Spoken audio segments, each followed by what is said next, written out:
15 شعبان کا روزہ تو کسی صحیح حدیث سے ثابت نہیں ہے، اس لیے اس کو تو چھوڑ دینا چاہیے اس کو،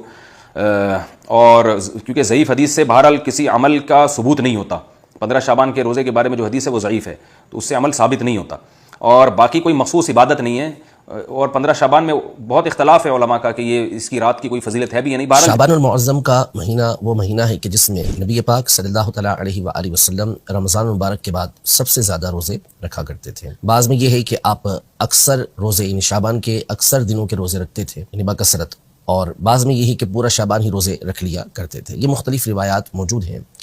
تو یوں شعبان المعظم کے مہینے کے اندر جو روزہ رکھنا ہے یہ تو احادیث صحیحہ سے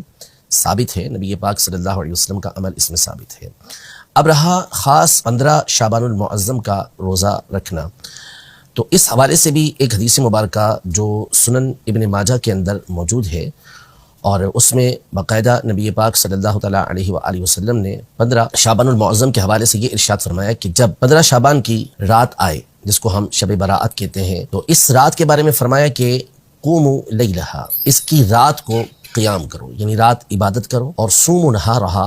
اور اس کے دن میں روزہ رکھو. تو خاص اس دن کے حوالے سے نبی پاک صلی اللہ علیہ وسلم نے روزہ رکھنے کا حکم ارشاد فرمایا. اگرچہ کہ سند کے اعتبار سے اس حدیث پر کلام کیا گیا ہے، ایسے ضعیف کہا گیا ہے، لیکن جس طرح اصول محدثین کی روشنی میں اس حدیث کو ضعیف قرار دیا گیا ہے، یوں ہی محدثین کے اصول کی روشنی میں یہ بات بھی بالکل واضح ہے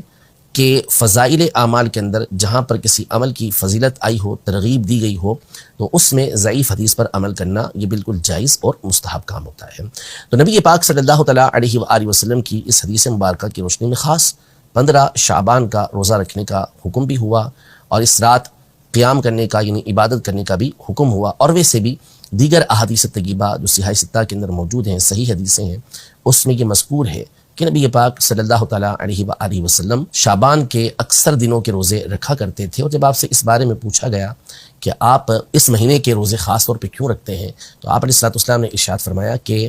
اس مہینے میں اعمال اللہ کی بارگاہ کے اندر پیش کیے جاتے ہیں، اور میں چاہتا ہوں کہ جب میرا عمل اللہ کی بارگاہ میں پیش ہو تو میں روزے سے ہوں. تو ظاہر ہے کہ 15 شعبان تو بالخصوص وہ رات ہے جس کے بارے میں اقوال موجود ہیں کہ اس رات اللہ پاک کی بارگاہ میں اعمال پیش کیے جاتے ہیں، تو کیوں نہ یہ رات اللہ پاک کی عبادت میں گزاری جائے اور اس کا دن روزہ رکھتے ہوئے گزارا جائے.